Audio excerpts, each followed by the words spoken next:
नमस्कार दोस्तों।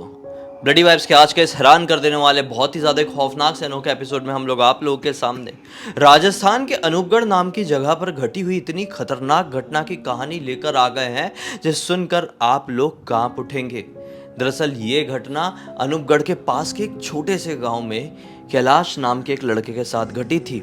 तो चलिए बिना देरी किए आज से लगभग 5 साल पहले सन 2019 में चलते हैं और जानते हैं इस खौफनाक घटना की कहानी को। दरअसल रवि और कैलाश नाम के दो भाई थे। ये अनूपगढ़ में रहा करते थे। ये अपने माता पिता के साथ यहाँ पर रहते थे। बाकी इनका जो पूरा परिवार था वो अनूपगढ़ के पास के एक छोटे से गांव में रहता था। तो जब कभी भी इनको मौका मिलता था तो ये अपने माता पिता के साथ अपने गांव ज़रूर विजिट करने जाते थे। इनके गांव में इनके दादा दादी अब नहीं थे, लेकिन इनके बड़े पापा मतलब ताऊ जी, इनकी बुआ लोग भी मतलब उसी गांव में सेटल थी। तो ऐसे घूमने फिरने कभी अपने ताऊ जी घर चले गए तो कभी बुआ के घर चले गए। तो 2019 के टाइम में भी ये लोग अपनी बुआ के घर घूमने के लिए गए हुए थे। छुट्टियां चल रही थी बढ़िया गर्मियों की और ये लोग मस्त से अपना वेकेशन वहां पर काट रहे थे।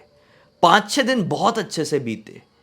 फिर एक शाम को इनके ताऊ जी इनके घर पर मतलब बुआ के घर पर जहाँ पर ये दोनों थे अभी, ये खबर पहुँचाते हैं कि यार मेरी बेटी की बहुत तबीयत ख़राब है, आप लोग प्लीज़ मिलने के लिए आओ, देखो उसको क्या हो गया, क्या तकलीफ़ है, आपको कुछ समझ में आए तो। अब बुआ जी और फूफा जी को ना थोड़ा काम था, घर पे किसी भी चीज़ का रहा होगा उनका पर्सनल काम, तो वो नहीं जा सकते थे। इसलिए बुआ जी और फूफा जी ने दोनों लड़कों से बोले, किससे, रवि और कैलाश से बोले कि तुम दोनों जाओ और ताऊ जी घर पर देख के आओ, भला क्या हो गया उनकी बेटी को, ऐसी क्या परेशानी हो गई उनको जो हमको आकर ऐसा देख लो बोल रहे हैं। बच्चों ने बोले कि ठीक है, इसी बहाने उनके घर पे सबसे मिलना हो जाएगा। ये दोनों वहाँ से अपने ताऊ जी के घर के लिए निकल पड़े। ताऊ जी का घर वहाँ से ज़्यादा दूर नहीं था। ये लोग पहुँच गए भैया। देखे कि वहाँ पे बहुत ज़्यादा तबीयत खराब है उसकी, बहुत तेज़ फीवर लगा हुआ है और वो बिस्तर से उठ भी नहीं पा रही है। अचानक से यहीं पर रवि ने नोटिस किया, कैलाश तूने इतना हैवी परफ्यूम क्यों लगाया हुआ है। कैलाश बोलता है कि यार मैं तो घर से ही ला के निकला था ना, तुझे अभी नोटिस आ रहा है क्या। ये बोलता है हाँ, तुझे ऐसे गांव में जंगल में इतना ज़्यादा हार्ड परफ्यूम लगाकर नहीं निकलना चाहिए। हमेशा बुआ भी मना करती है और मम्मी भी मना करती है, तो क्यों लगा के निकलता है ऐसे कहीं पे भी। और ताऊ जी की बेटी की भी ऐसी तबीयत ख़राब है, उसे क्या हुआ है क्या नहीं, नहीं लगा के आना चाहिए ना किसी की तबीयत ख़राब में ऐसा परफ्यूम। तो कैलाश बोलता है अरे यार तू भी ऐसी बात करता है जैसे कि बहुत बुजुर्ग आदमी हो गया है, क्या लगा रहता है, कुछ नहीं होता है ऐसा। ऐसे यहाँ पे देखना देखना हुआ और ये अब वहाँ से निकल पड़े वापस। रात में थोड़ा खाना वाना खा के वापस से बुआ जी के घर के लिए। बुआ जी के घर पर पहुँचे हैं। अब रात में लगभग बज रहे थे उस समय 9 सवा 9। तो बुआ जी का जो कमरा था उसमें पहले एक हॉल था, तो हॉल में लगी हुई थी टीवी। तो बैठ के ना रवि एक सोफे में बढ़िया टीवी देख रहा है, बुआ जी फूफा जी अंदर रहे होंगे अपने कमरे में। टीवी देखते देखते उसकी नज़र पड़ती है कैलाश की तरफ, जो कैलाश उसको ऐसा घूर घूर कर देख रहा है। यानी कैलाश रवि का भाई रवि को घूर घूर कर देख रहा है। एक बार इग्नोर किया, फिर नज़र पड़ी, वो अभी भी घूर घूर कर देख रहा था। ऐसा 3-4 बार हो गया। फिर इसने नोटिस किया कि अरे कैलाश तो मुझे घूरते हुए पलक भी नहीं झपका रहा है। तो रवि ने बोल दिया, कैलाश भाई ऐसा क्या देख रहा है। तो कैलाश पता नहीं कौन सी लैंग्वेज में, शायद ये उर्दू या अरबिक लैंग्वेज थी, अरबिक लैंग्वेज रही होगी, उसमें कुछ बोलने लगा। तो इसको समझ में नहीं आया। इसने बोला कैलाश तू ये क्या बोल रहा है, मेरे को समझ में नहीं आ रहा है। तो अचानक से ना बोलते बोलते अपनी आवाज़ बदल लिया। वो अब लड़की की आवाज़ में कुछ अरबिक लैंग्वेज में इसे घूरते घूरते बड़े गुस्से में कुछ बोलने लगा। तो रवि को क्या लगा कि कैलाश ना मेरा गेम ले रहा है, मज़े ले रहा है, क्योंकि ना कैलाश थोड़ा मस्तीखोर नेचर का था। रवि उम्र में कैलाश से बड़ा था थोड़ा, और रवि थोड़ा सीरियस रहता था, लेकिन कैलाश ऐसे मजाक करते रहता था कई बार।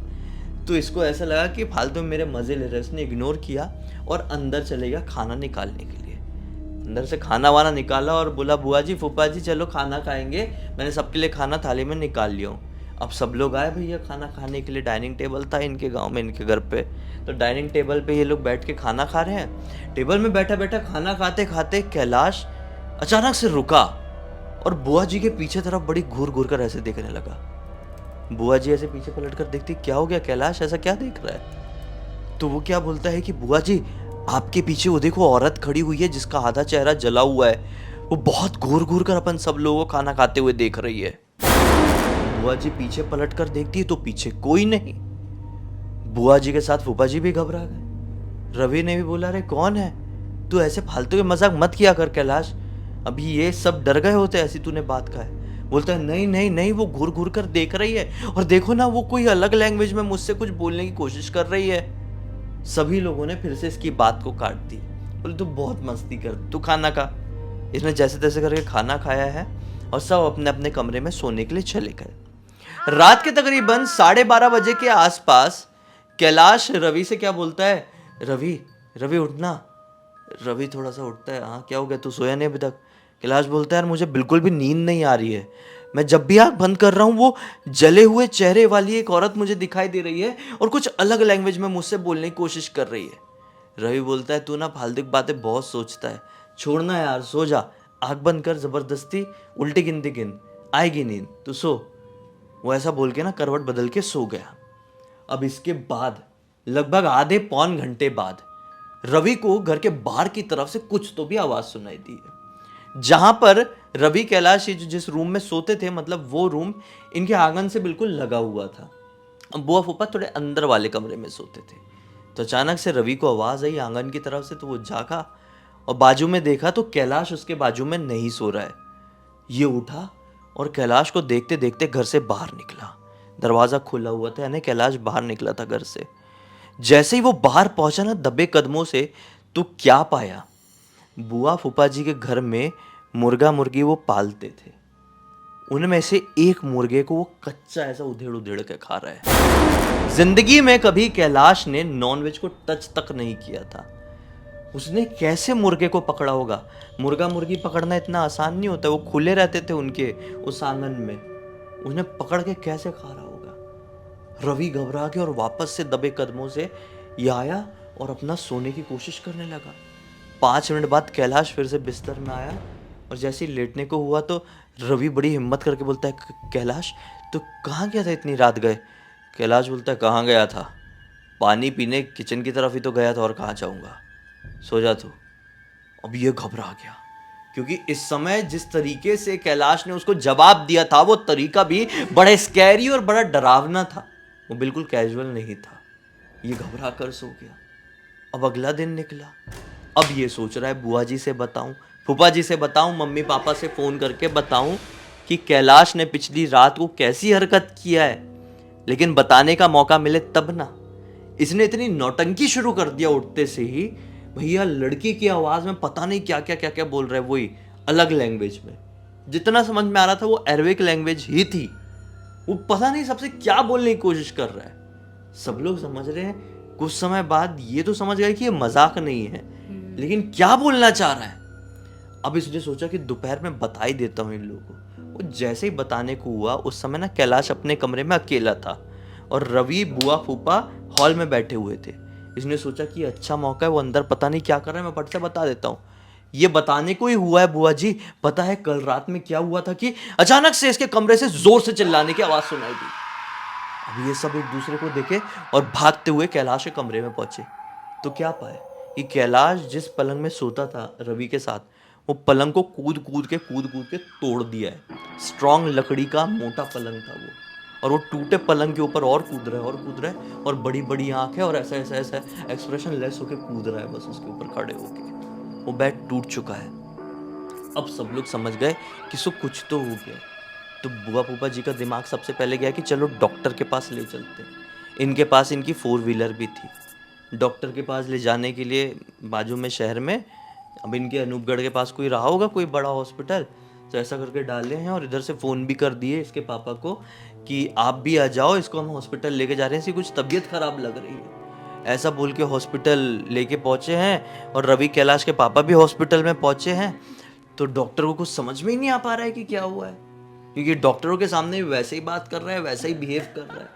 बुखार उखार कुछ है नहीं, डॉक्टर चेक कर रहे हैं तो कोई प्रॉब्लम नहीं है। ऐसा कर रहा है तो क्यों कर रहा है? चिल्लाते चिल्लाते अलग अलग कुछ बोलते बोलते ये वहीं पर एकदम बेहोश पड़ गया। शरीर पूरा ठंडा, जैसे एक मृत शरीर हो जाता है ना, बिल्कुल वैसा हो गया, पूरा मरे हुए जैसा, बस नब्ज जल रही है। ये जो नब्ज चल रही थी, हार्ट बीट चल रही थी। डॉक्टर्स ने बोले इसको कुछ खतरनाक हो गया है। इनका डॉक्टर का ये बोलना हुआ ही है कि ये जो ताऊ जी थे, जिनकी लड़की की तबीयत खराब थी और ये लोग जिनके घर गए हुए थे, वो ताऊ जी भी हॉस्पिटल पहुंच गए कि कैलाश को क्या हो गया करके। अब जो ताऊ जी थे ना, ये पुजारी जी थे। ताऊ जी ने देखते से बोल दिए कि इसकी कोई तबीयत खराब नहीं हुई है, इसको कुछ भूत प्रेत की बाधा लग गई है और ये कुछ खतरनाक है, क्योंकि अब ये कुछ रिएक्ट नहीं कर रहा, ये सिर्फ पड़ गया है बिस्तर में। तो इसको अगर ठीक करवाना है तो हमारे गुरुदेव के आश्रम लेकर जाना होगा, जो अनूपगढ़ से थोड़ा और आगे है। जल्दी से चलिए, डॉक्टर लोगों से परमिशन लीजिए। तो ठीक है, इन लोगों के पापा तो थे, परमिशन लिए, वापस से गाड़ी में डाले। अब गुरुदेव के आश्रम में जैसे ही पहुंचे ना भैया, ये होश में आ गया और ऐसा चिल्ला रहा है जैसे कि इसको पता नहीं, कोई नॉर्मल जमीन में नहीं, आग के उस रास्ते में चलवा रहे हो, कोई जलते हुए कोयले बिछा के चलवा रहे हो। चलते चलते ऐसा अजीब सा कूद रहा है जैसे पैर जल रहे हो उसके उस जगह पर। जैसे तैसे करके गुरुदेव के शिष्यों की मदद से उसे अंदर ले जाया गया। गुरुदेव ने देखते से ही बोल दिए कि तू जिस प्रकार की भी आत्मा है, तू बड़ी सताई हुई है ना। तेरे जीते जी तेरे पति ने और तेरे ससुर ने तेरे ऊपर बहुत कष्ट दिए ना तुझे, और वो कारण क्या था ये सिर्फ तू जानती है, कोई और नहीं। तो उस कारण को किसी को बताना भी नहीं चाहती। एक दिन तूने खुद की जिंदगी को खत्म कर दी और अब तू इस बच्चे की जिंदगी खत्म करने आई है। इस बच्चे ने तेरा क्या बिगाड़ा? गलती तो तेरे ससुर की और तेरे पति की थी ना। तेरी जिंदगी में जो कुछ भी हुआ तो इसको छोड़ दे। वो कुछ नहीं बोल रहे, बस ऐसे ही बैठे हुए हैं। मतलब अपना कैलाश ऐसा बैठ के ऐसा हिल रहा है। अब वो पूरा जागरूक हो चुका है, पूरा हाइपर हो चुका है। गुरुदेव ने बोले कि इसको तो पहले कुटिया के बिल्कुल बाहर लेके जाओ और मांस मटन का जो इंतजाम कर सकते हो, 1-1.5 किलो मांस लेकर आओ, चाहे मुर्गे का हो या बकरे का हो, और इसको वहां पर सामने रख के दो। मैं तेरे को इतना खाने को दे रहा हूं, फिर जवाब देगी ना? तो हाँ ऐसा की। तुरंत ही इन्होंने भेजे कि जाओ चिकन विकन लेके आओ। वो 1.25 किलो 1.5 किलो करीब चिकन लेकर आए हैं। आश्रम के बाहर बैठा के उसने वो खाया है, वापस से अंदर आया। बोले अब जाएगी कि नहीं? नहीं जाऊंगी, नहीं जाऊंगी, मैं भटक रही थी, अब इसके साथ तो अच्छा लग रहा है, नहीं जाऊंगी और इसको मारूंगी भी नहीं। बाबा जी ने पकड़े एक नींबू पकड़ के ऐसा 7 बार घुमाए हैं और नींबू को काटे। नींबू को काटते से ही ना अंदर से नींबू सफेद पानी के अलावा ना वो लाल रस निकला नींबू का। मतलब जैसे कि खून मिला के रखो किसी ने नींबू में। वो गुरुदेव ने इसके पापा को पकड़ा और बोले इसको जाओ और कोई चौराहे में फेंक के आ जाना, गांव के बाहर, जहाँ पे ज़्यादा कोई लोग आते जाते ना हो। तो बस ये लेके गए और बोले पीछे पलट कर मत देखना। इसके पापा लेकर गए हैं और सही में चौराहे में ऐसा अपने सर के ऊपर से भी घुमा के वहाँ पे रख दिए और सीधे भागते हुए बिना पलटे ये वापस से कुटिया में पहुँचे। तो अब तक वो पूरी तरह से कंप्लीटली था बेहोश। फिर गुरुदेव ने बोले कि इसको घर लेकर जाओ और ये ठीक हो जाएगा, और जिस रास्ते से आप लोग मतलब नींबू डाले हो और जिस रास्ते से यहाँ पर आए हो उस रास्ते से बिल्कुल भी रिटर्न मत जाना, कोई दूसरे रास्ते से जाइए, और हो सके तो इस गांव से इस लड़के को कुछ समय के लिए दूर रखिए, लौट के इस लड़के को यहाँ पे गांव में मत आने दो। तो पापा ने रवि और कैलाश को अपने साथ ही वापस अनूपगढ़ ले गए भैया, और चीज़ें फिर धीरे धीरे करके होश आया इसको और पॉजिटिव हुई, सब ठीक हुई। अब के टाइम में सब कुछ ठीक है, लेकिन अभी भी देखो कैलाश को तो कुछ भी याद नहीं। जो कुछ भी मालूम है रवि को ही मालूम है। रवि याद करता है ना और अपने भाई की तरफ देखता है तो 2 सेकंड के डर जाता है कि बाप रे ये ठीक है कि नहीं, वापस से कुछ हो तो नहीं गया है। कई बार वो शांत शांत बैठे रहेगा तो बात करके रख लेगा कि कैलाश क्या कर रहा है, तो कैलाश नॉर्मल जवाब देगा तो हाँ ठीक है ऐसा वाला हो जाता है। इस पूरी घटना की जानकारी हमको किसी और ने नहीं बल्कि खुद रवि ने इंस्टाग्राम पर लिखकर बताया। हमने सोचा आपको बताएं जिससे आपको एक बहुत अच्छी सीख मिल जाए। सही बात है, उसके अंदर हिम्मत आ पाई, लिख पाया, वो भी बड़ी बात है, क्योंकि वो जो घटना घटी थी उसके सगे भाई के साथ घटी थी। उस लम्हे को लोग जो जिए होंगे ना, बहुत मुश्किल से जिए होंगे, क्योंकि उस समय पर पूरी फैमिली के लोग परेशान हो गए होंगे, उनको पता नहीं चल पा रहा होगा, समझ नहीं पा रहे होंगे बचेगा कि नहीं बचेगा। सही बात है। खैर अब सब कुछ ठीक है, हम आगे भी यही कामना करते हैं कि इनके साथ सब अच्छा ही रहे। इसी बात पे अब तक इस वीडियो को देख लिया है तो लाइक ज़रूर कर देना, चैनल को सब्सक्राइब करके बेल आइकन दबा के ऑल के ऑप्शन में क्लिक करना, क्योंकि इसी तरह के हैरान कर देने वाले खौफनाक वीडियोस डेली आप लोगों के सामने लेके आते रहते हैं। इंस्टाग्राम की लिंक इस वीडियो के डिस्क्रिप्शन बॉक्स में मिल जाए, क्लिक करके डायरेक्टली वहाँ पर पहुँच जाना। और इसी तरह की कोई भी कहानी, टॉपिक या जानकारी आप लोगों के पास भी है तो लिख भेजना। हो सकता है हमारा अगला वीडियो कल आपके हिसाब से ही बन रहा हो। तो चलिए कल फिर से मिलते हैं, तब तक के लिए बहुत बहुत धन्यवाद। आपका दिन शुभ हो।